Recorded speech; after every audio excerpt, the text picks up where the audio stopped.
Travel in D&D 5e doesn't need to suck. Don't get me wrong, it often does suck.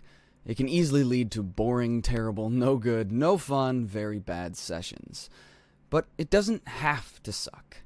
Travel can be a lot of fun. Like standout good sessions fun. Unfortunately, travel is a part of the exploration pillar, the forgotten pillar. And likewise, it is too neglected. Very few tables regularly have the travel in their campaigns, and even fewer know how to run travel well. Clearly, we need to rethink and rework D&D 5e travel. This video is the first in a series on how to do D&D 5e travel well, because unfortunately, there is no wise old DM saying that simplifies and fixes everything about 5e travel. Turns out there are a lot of different ways to roleplay travel in D&D 5e. Some good, a lot bad. Let's talk about travel's place in our fantasy adventures, as well as why it often sucks. In another video, I will offer different travel methods and our 3 travel mechanics that'll fix a lot of the problems with 5e travel. The goal is simple, to make travel a real option in your campaigns. A different, fun flavor of adventure. Something so good that you and your players might actually look forward to it. Before I go any further, an admission. Travel is not necessarily for every D&D and TTRPG adventure. It's not essential for every plot, every group, or every session. As I'll explain later on, some campaigns are better with little to no travel. That said, never playing travel is the default for far too many 5e games. It is assumed that, hey, no travel equals better campaign. And as a result, many players have no idea what a rich, fun, and meaningful D&D travel experience looks like. And since it is always foolish for one to assume that they are the exception, it would be silly to assume that your campaign is better off without travel. Being the good, reasonable hobbyists we are, we should at least consider all the good things travel offers. And as far as I can tell, there are 7 distinct benefits travel brings to a D&D experience.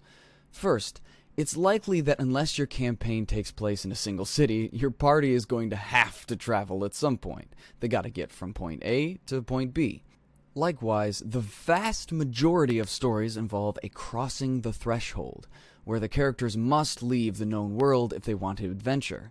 So first things first, travel is necessary for most adventures.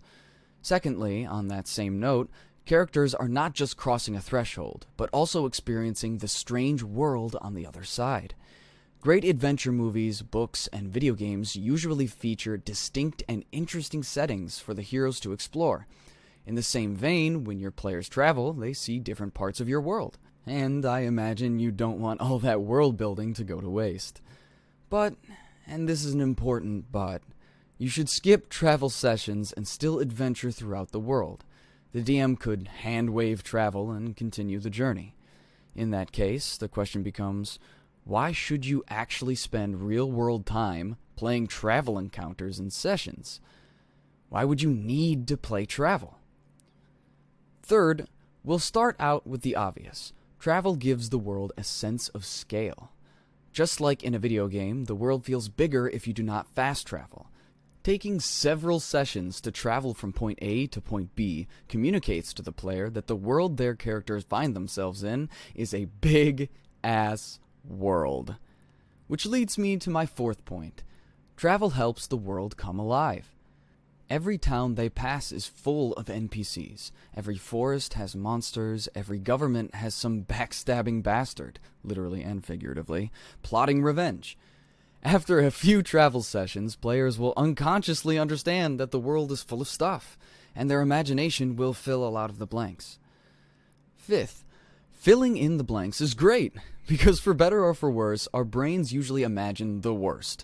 Incorporating travel helps create a sense of danger, and all those dangerous things bring tension necessary for an exciting story. A good adventure is full of threats for players to avoid or overcome. And that's another thing. My 6th point. The players get to choose how and where to travel, and how to tackle all of these threats, which is kind of important for Dungeons & Dragons. D&D is a shared storytelling, which means players need to have agency. Good D&D 5e travel gives players agency. Finally, by protecting player agency, you avoid railroading. That's right, good travel prevents railroading.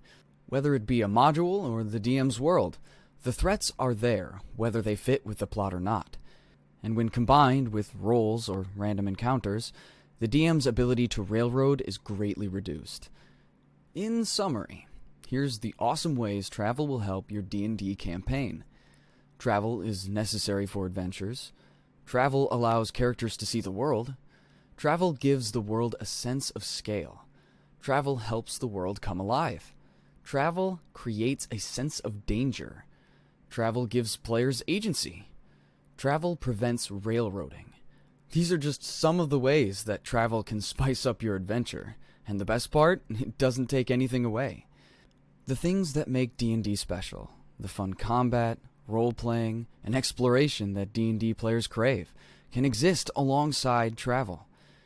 But that is when travel is good. On the other hand, when is travel bad?